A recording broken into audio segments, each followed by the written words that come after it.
Hey guys, I have not done a video in several days. Not felt good. Things just keep getting worse. But um, so I was kind of, talking about trying to think back on your childhood and try to remember a happy moment.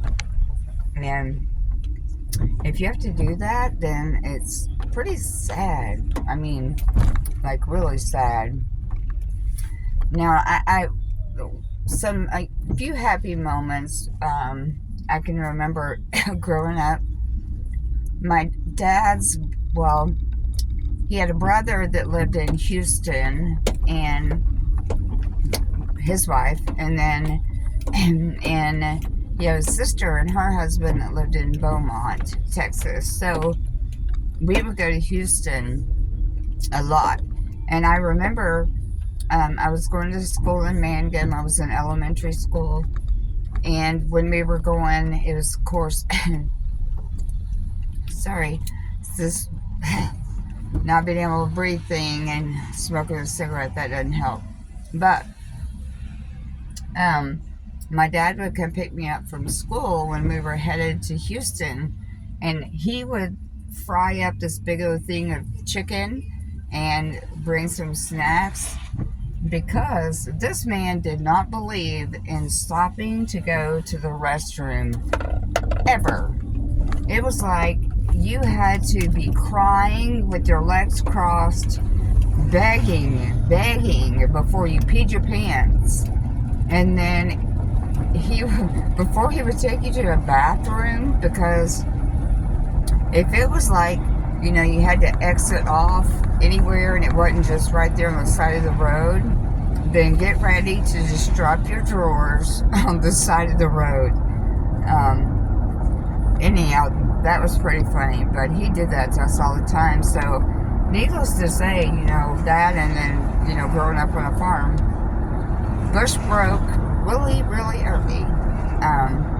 But, we would go see his brother and his wife, and she had like kind of like an antique glass store type thing at the back section of her house, and we loved to go in there and play like we were actually working. And when she had people come in there, actually try to help.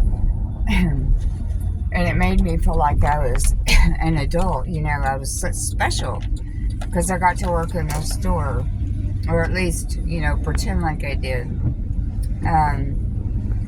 So those were some happy moments. Now my dad's brother, he was an alcoholic, really bad. It was a hard liquor thing, and most of my dad's brothers and sisters, unfortunately, were. I mean, there were some that were not, and he did not have a relationship with a lot of his brothers and sisters growing up. So I never got the chance to actually spend time with many of them, or meet them, or get to know them. And they knew me by pictures. So, and that's sad, because even the ones like my cousins, and would have been his sister's daughters. I remember them when I was young, seeing them a few times. Maybe they come to the house, I would say maybe twice. It just was not an all the time thing, and I never knew really what the issue was, as far as them not getting along. And then another memory about going to Houston was my real mom's brother, Charles. He lived in Houston at that time, and he would come and pick me up and take me to Astroworld. And So, there were some good times. It's just, when you have to really sit and think, okay, and it takes days to think of the actual good times, then that, your life just wasn't that healthy. But his sister, and I'm sorry guys, I'm trying to watch the road so I don't have a wreck, and it's been raining like crazy. His sister that lived in Beaumont, when we went to go see her, they had like a creek back behind the house, and we'd fish. And then I had, cousins from on their side, and we did visit with them. And so, there were good memories there. And they would come, drive all the way from Beaumont a lot, and come visit us. And I remember my aunt, she was the worst cook. Oh my goodness. It was just horrible, but she always wanted to help out, and I loved her for that. She was the sweetest soul, and I remember she had such a sweet voice. But, sorry. Anyhow, so she would try to pack my lunch for me when I was in elementary, and she would make tacos, and she would literally like take the meat and the beans and like mash it up all together to where it was kind of like mush. And her taco shells, I don't know if you guys have ever had those little mini tacos that you can order. I think Jack in the Box had them at one time. I can't remember. But the shell was like so greasy, but then it was like chewy. It was so hard to chew up and hard. Anyhow, those were her tacos with all the mush. And she would pack those for me for lunch. Well, of course, by the time lunch come around, it was cold. And so it was just horrible. So I had a good friend of mine that actually grew up at the end of the street on the corner. And they knew, that my house was alcoholics. They would not let their daughter come spend the night with me, but they always allowed me to go spend the night with them pretty much whenever I wanted to, or go visit. I was there almost every single day. And I don't know if it was, to feel sorry for, I don't know. It's hard to say. I was just grateful that, that they let me come down, and not just to have a different environment, but I remember she had the coolest bedroom because they had money, and her bathroom had like two sides, because one went in from her room, and then the guest entrance, I think, kind of went in from another side. But she had this humongous walk-in closet that was part of one section of the bathroom. Oh my gosh, it was so amazing. I was so jealous. I wanted a bathroom and a closet like that. But those were some good memories. Now, I'm going to honestly say that 99% of my life really sucked. And it did. And it's not, people don't really understand. It doesn't really mean, hey, she was being beaten all the time, growing up. My dad never laid his hand on me, ever.